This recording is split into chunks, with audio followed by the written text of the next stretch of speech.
Ngayon po, over the past years, maganda po yung pag-aaral na nakuha natin tungkol sa cancellation. At marami po siyang reasons. But nakikita Ano din, po yung mga reasons na sabi niyo? minsan po yun, masyado pong malayo. Minsan Then po, kung masyadong malayo, di huwag tanggapin. yun nga. Hindi, you're listening but you're not hearing me. Yes. Tinanggap, pinag-antay. Sabi ko kanina sa example ko, 20 minutes nag-antay, and then pagdating 20 minutes, extend another 10 minutes nandoon na. Nag-antay ng 30 minutes, and then bago dumating 30 minutes, nag-antay ng 20 minutes, sa ika-cancel. Pero pag pasahero mag-cancel, may 50 pesos na fine. Pag kayo nag-cancel, wala. Star lang pinagsasabi mo. Ngayon po, over the past years, maganda po yung pag-aaral na nakuha natin tungkol sa cancellation. At marami po siyang reasons. But nakikita Ano din, po yung mga reasons na sabi niyo? minsan po yun, masyado pong malayo. Minsan Then po, kung masyadong malayo, di huwag tanggapin. yun nga. Hindi, you're listening but you're not hearing me. Yes. Tinanggap, pinag-antay. Sabi ko kanina sa example ko, 20 minutes nag-antay, and then pagdating 20 minutes, extend another 10 minutes nandoon na. Nag-antay ng 30 minutes, and then bago dumating 30 minutes, nag-antay ng 20 minutes, sa ika-cancel. Pero pag pasahero mag-cancel, may 50 pesos na fine. Pag kayo nag-cancel, wala. Star lang pinagsasabi mo. O ba't gano'n? Senator, yung... No, sagutin mo. Yes, sir. Pag kayo nag-cancel, star siya.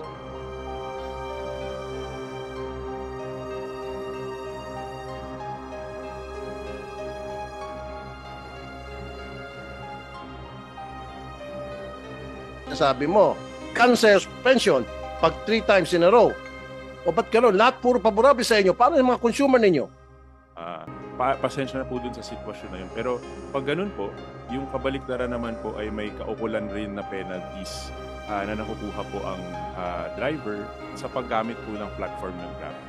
So kung napapansin na po na halimbawa cancel po siya ng cancel, sa bahagi rin po ng ating driver, nagkakaroon po ng evaluation kung kailangan pong suspindihin naman ang kanyang account.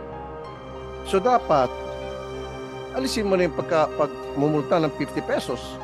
Kung may karapatan ang driver mag-cancel, dapat may karapatan din yung consumer mag-cancel.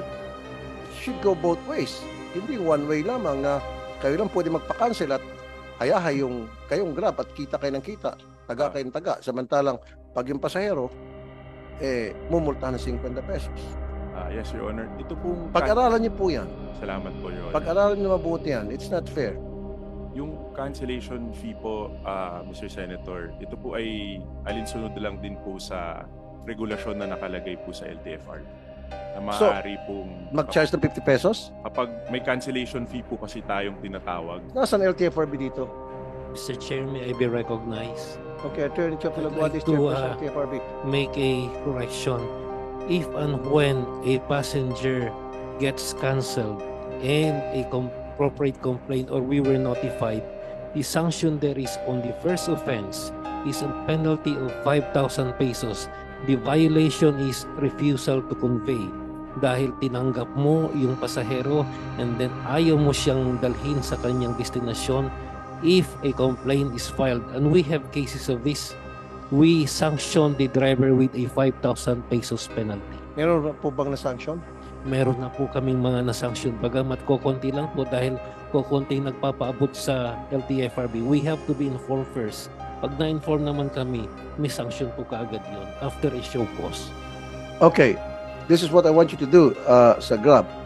Maglagay kayo dun sa inyong app ng notice na kapag nag-cancel ang driver na meron palang regulation sa LTFRB na sila mamulta ng 5,000 to let the passengers know, and then kung ano yung kanilang rights at the same time para mag-ingat din itong mga driver na hindi sila basta-basta pawara-wara, cancel dito, cancel doon at their convenience, puro at their convenience, hindi conveniente ng pasahero.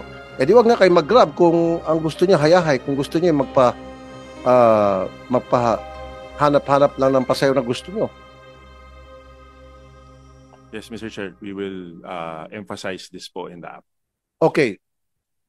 Pag PWD and student, senior citizen na may discount, napakahirap mag-book. Alam niyo po yan. Kaya ang ginagawa ng ibang tao, dalawang cellphone nila. Kunyari, student. Meron siya sa kaliwang cellphone niya, bubuk siya na student. Sa kabilang cellphone niya, bubuk siya na siya student. More often than not, doon sa hindi student ang tumatanggap. Pag student, palagi decline, no available driver. Pag PWD, no available driver. Ba't pa tayo mayroong batas para magbigyan ng discount na pinairal ng LTFRB kung hindi yung sinusunod o sinasadya nyo hindi sunodin? Salamat po, Mr. Chair. No? Hindi po nakikita ito agad-agad ng driver kapag meron pong discount. No? Kasi yung gumagamit ng apps, pag nag-register siya, sasabihin mo doon kung ikaw ay PWD at saka pag nag-accept, di ba? Nakalagay naman doon kung ikaw ay PWD o student ka o senior citizen ka, anong estado mo? Pero Then siyempre, pag nakita na PWD to, tinatanggihan. Kaya kadalasan, mga PWD, hindi na nagsasabi na PWD sila kasi pag mag-PWD sila, mamuti ang mata sa kantay. Kaya sinasabi ko iba, 2 cellphone ang gamit-gamit para kung sino magtanggap. Pag tinanggap na yung sa PWD na nag-book, salamat. Pag hindi, kadalasan doon sa isang phone na hindi siya registered as PWD. Ba't ganun, sir? Salamat po, Mr. Chair. No? Yung pag-register po as PWD student or yung as a senior citizen po, ito po ay para ma-facilitate ng mas mabilis yung pag-apply ng discounts. Kaya nga po kapag na-email po, napakita yung valid ID, automatic na po, hindi na po nila kailangan pindutin pa na ako ay, at sabihin na sila po ay... Pero alam ng driver yon na yung nagpapabook sa kanila ay PWD. Alam ng driver yun, nagpabook sa kanila ay student. Yun niloloko mo ako Pinaikot-ikot mo pa ako Yun So bakit? Yun ang tanong ka, bakit? Pag estudyante, kadalasan tinatanggihan. Pag senior citizen, tinatanggihan. Dapat hindi gano'n. Namimili kayo. LTFRB, sir. LTFRB, excuse me.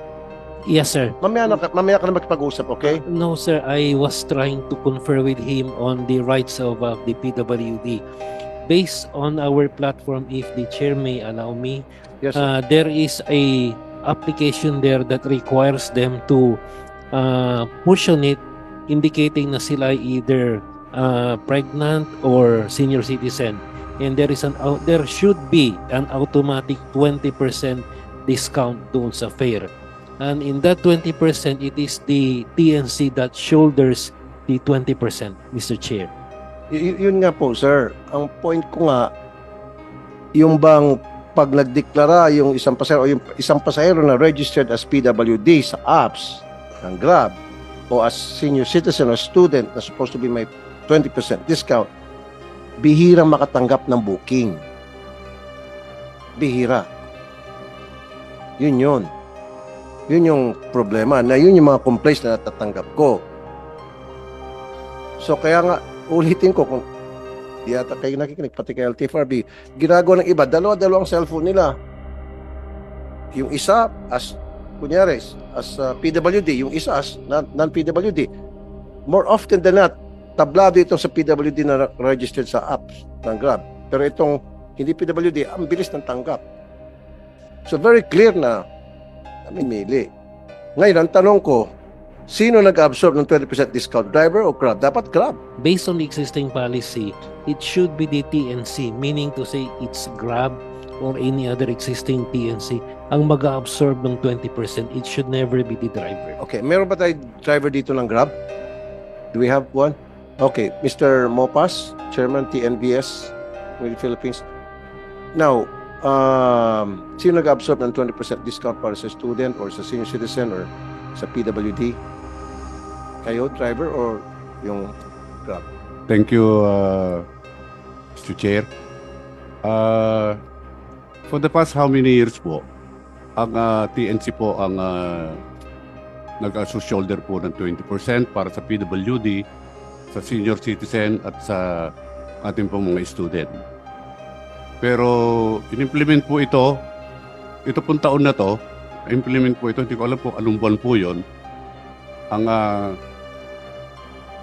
nagsushoulder po ang mga drivers na po ngayon ng TNBS. Kailan lang po ito? Sometimes mga almost 6 months na po ata. Ito pong pagpasok ng 2020. Sino pong pumirma doon sa memorandum na ang magsushoulder? Actually po, ay kayo instead sa... pinalabas po ito sinabi po ito sa aming comms. Sino nagpalabas po? Ang Grab po. Sa Grab po kami, ang unang nag-compo sa amin dahil ang dominant po kasing TNC ngayon sa Grab. Okay. Pero nung umpisa pa po nito, nung pre-pandemic pa po hanggang pumasok po yung mga ibang TNC natin, ang Grab po ang dominant na Okay. ride-hailing po. Okay, so dati, sabi niyo for so many years, how many years na ang nag-shoulder ay yung Grab. Ngayon, TNC. Ngayon, kayo pinag-shoulder na sa kayo, mga driver. Doon sa 20% discount para sa PWD, senior citizen students. Tama? Did I hear it right? Yes, Your 6 Honor. months ago lang. Yes, Your Okay. Honor. Grab, anong nangyari, sir? Salamat po, Mr. Chair. No? Mr. Chair, yung polisiya po ng pagbayad po nung itong mga pag-shoulder ng discounts ay ginawa pong polisiya ng Grab dahil po sa pandemya para po makatulong sa mga driver. Pandemya, 6 months ago lang. Opo, kaya nga po, in-extend po natin hanggat kaya. At ngayon po, alinsunod po kasi sa batas, ang tanong po sino nag-shoulder nung fees for the discounts. Alinsunod po sa batas ang driver po. So kaya po hanggat kinaya po ng kumpanya Alin sunod sa batas? Anong batas yun? Pakibanggit. sa PWD law po. Hold on, Sir Chair. Po namin. While he's looking at it, LTFRB, can you... Mr. Chair, may I be recognized? Ayan, We tell have me. an existing memorandum circular issued by the LTFRB, and it's very explicit on it. Before we award them the franchise, nandun na po yun. The 20% discount shall be shouldered by the TNC regardless of whether it's Grab or any other TNC. Yan po ang batas na pinapatupad namin sa LTFRB. And they are bound by that law because before they are given the franchise, nandyan na yung memorandum circular na yun. O, so hindi sila sumunod doon sa franchise agreement. I would assume, So, sir. anong multas dapat dito? So, yan, nakita mo na face-to-face. O, naglabag sila ng franchise agreement nila for the past 6 months. Mr. Chair, may I request then for a statement from the driver, and we will give them a show cause, and if the evidence warrant, we will issue them the appropriate suspension of their franchise. Patay kang bata pa. Dito po sa statement nung Ginoo po, if that can be reduced into writing, pwede na ho naming aksyonan kaagad, and we will conduct the hearing by next week.